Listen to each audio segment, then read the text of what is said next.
In April 2018, the world was stunned by the sudden disappearance of Karl-Erivan Haub, a German-American billionaire and CEO of the Tengelmann Group. Vanishing without a trace during a solo ski tour near Switzerland's Matterhorn, he was presumed dead. But recent revelations suggest a more sinister twist. Did Haub fake his own death to start a new life in Moscow? Karl-Erivan Haub was born into a family synonymous with European retail success. The Tengelmann Group, founded in 1867, was already a household name by the time Haub was born in 1960. From a young age, he was immersed in the world of commerce, shadowing his father and learning the intricacies of running a sprawling business empire. After studying at elite institutions and refining his skills at Harvard, Haub joined the family business, quickly proving himself to be a sharp and innovative leader. Under his stewardship, Tengelmann thrived. The company expanded its portfolio, venturing into new sectors and markets across Europe. With over 80,000 employees and operations in 20 countries, Tengelmann became a global force, boasting brands such as OBI and Kike. Haub was often described as a man of contrasts, publicly confident and ambitious, yet privately reserved and introspective, while his professional life was marked by calculated risks and bold decisions. His personal life revolved around his family and his passion for adventure sports, particularly skiing. Despite his successes, the pressures of running a multi-billion-dollar enterprise weighed heavily on him. The retail landscape was shifting, with e-commerce giants like Amazon threatening traditional brick-and-mortar stores. Tengelmann's ventures in certain markets were underperforming, and internal family dynamics added to the strain. Haub faced growing scrutiny not just from his competitors, but also from shareholders in his own board. Yet to the public, he maintained an image of unshakable confidence. This dichotomy set the stage for the fateful events of April 2018. Haub, a seasoned skier, often retreated to the Alps to clear his mind and recharge. The pristine slopes of Zermatt, Switzerland, were his favorite escape, a place where he could momentarily leave behind the corporate chaos. On the morning of April 7th, Haub embarked on what seemed like a routine ski tour, preparing for the Patrouille des Glaciers, a grueling alpine race he had been training for. By evening, alarm bells began to ring. Haub had failed to return to his hotel, and calls to his phone went unanswered. Local authorities were alerted, and a search operation was launched immediately. Rescue teams, helicopters, and sniffer dogs scoured the slopes of the Matterhorn, but conditions were treacherous. Heavy snowfall and strong winds hampered efforts, and days turned into weeks with no sign of Haub. The news of his disappearance sent shockwaves through Germany and the global business community. Headlines speculated about what might have gone wrong. Had he fallen victim to an avalanche? Had he strayed too far off course in dangerous weather? Haub's family remained hopeful, but as time passed, their optimism dimmed. By 2021, with no new leads or evidence, a German court declared him legally dead, closing the book on one of the most high-profile disappearances of the decade, or so it seemed. Years after Karl-Erivan Haub's disappearance, whispers began to surface that not everything was as it seemed. What started as quiet murmurs in the business world soon grew into a full-fledged investigation, fueled by anonymous tips, leaked documents, and cryptic sightings of a man bearing an uncanny resemblance to Haub. The first major break came from a former employee of a private security firm who claimed that Haub had been under surveillance weeks before his disappearance. This whistleblower suggested that the billionaire had been gathering sensitive information about his own company, particularly concerning undisclosed offshore accounts and potential embezzlement involving high-ranking executives. Could Haub have uncovered something so damning that he felt the only way out was to disappear completely? In 2020, a series of photographs surfaced, allegedly showing a man resembling Haub in Moscow, Russia. These images, while grainy, were enough to ignite a media frenzy. More shocking was the timing. Haub's legal declaration of death had been finalized just months earlier, releasing his estate and assets to his heirs.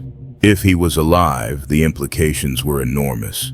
Not only would it mean a deliberate deception of his family and the public, but it could also constitute fraud on a global scale. Investigators began digging deeper into Haub's connections and movements in the months leading up to his disappearance. One startling revelation was the discovery of recent large cash transfers to Russian banks, made through shell companies linked to Tengelmann. Experts speculated that these transactions could have been part of an elaborate escape plan, funding a new life under an assumed identity. Then came the most chilling claim. Sources close to Haub's family hinted at tensions that had escalated significantly before his disappearance. Allegations of a feud with his younger brother, Christian Haub, who later took over as CEO, added another layer of intrigue. Some conspiracy theorists even suggested that Karl-Erivan's disappearance was orchestrated by rivals within his family or business circle, though these claims remain unsubstantiated. By 2021, new witnesses stepped forward. A Swiss hotel concierge, speaking anonymously, recalled seeing Haub acting strangely in the days before his last ski outing. He was reportedly overheard making an urgent phone call in Russian, an unusual detail given that Haub was known to speak German, English, and some French, but not Russian. This fueled speculation that he may have been coordinating with individuals in Moscow to finalize his escape. But why Russia? Analysts pointed to his business dealings in the region, including ties to powerful oligarchs. It was also noted that Russia has historically been a haven for individuals seeking to evade international scrutiny, thanks to its lack of extradition agreements with certain Western countries. If Haub had indeed faked his death, it would have been a meticulously planned operation, requiring months, if not years, of preparation. The mounting evidence, while still circumstantial, painted a picture far more complex than a tragic skiing accident. The man the world believed to be lost in the icy wilderness may have, in fact, been watching from the shadows, orchestrating a second act that no one saw coming. As the theory of Karl-Erivan Haub's survival gained traction, investigators and journalists turned their attention to Moscow. What emerged was a trail of suspicious activity that pointed to the possibility of a new life built in the shadows. If the man in the photos was indeed Haub, it wasn't just a case of vanishing. It was a meticulously crafted reinvention. The most compelling evidence came in the form of leaked banking records. Transactions tied to a network of shell companies showed significant financial activity in Russian accounts, with deposits tracing back to entities linked to Tengelmann's vast empire. These accounts had been dormant for years, but suddenly became active just weeks before Haub's disappearance. Experts suggested this could be part of an escape fund, designed to support a life away from public scrutiny. Witness accounts also began to surface. A Moscow-based private investigator, hired by an unnamed party, claimed to have trailed a man resembling Haub in and out of luxury properties in the city's exclusive neighborhoods. The man was reportedly always accompanied by bodyguards and avoided public places, fueling speculation that he was hiding in plain sight. Then came the revelation that shocked even seasoned investigators. Reports of a secret meeting between Haub and high-ranking Russian officials just months before his disappearance.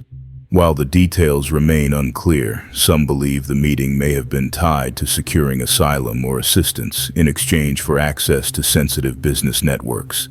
These connections, if true, could explain how he managed to evade international detection for so long. But questions lingered. How did he sustain such a low profile in a city known for its surveillance? And why Moscow? Some suggested it was because of Russia's complex relationship with Western nations, making it a safe haven for individuals seeking to escape legal or financial entanglements. Others believed Haub chose the city because of his long-standing ties to European business ventures in the region, giving him a foundation to start anew. By now, the story had taken on a life of its own. While the evidence was compelling, it remained circumstantial, leaving room for doubt. If Haub was alive, he had executed one of the most audacious disappearances of the modern era. If he wasn't, the mystery surrounding his final days continued to baffle even the most experienced investigators. Whatever the truth, one thing was clear.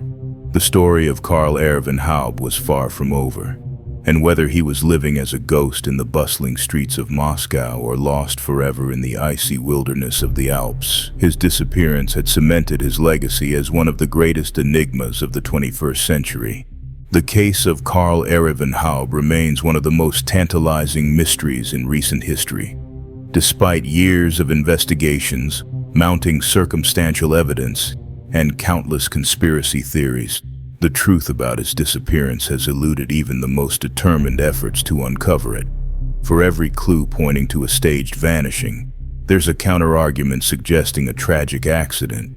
The unanswered questions keep his story alive, fueling debates among journalists, investigators, and the public. In the years since his disappearance, Tengelmann Group has moved on, led by his younger brother Christian Haub. Yet the shadow of Karl-Erivan's fate continues to loom over the company.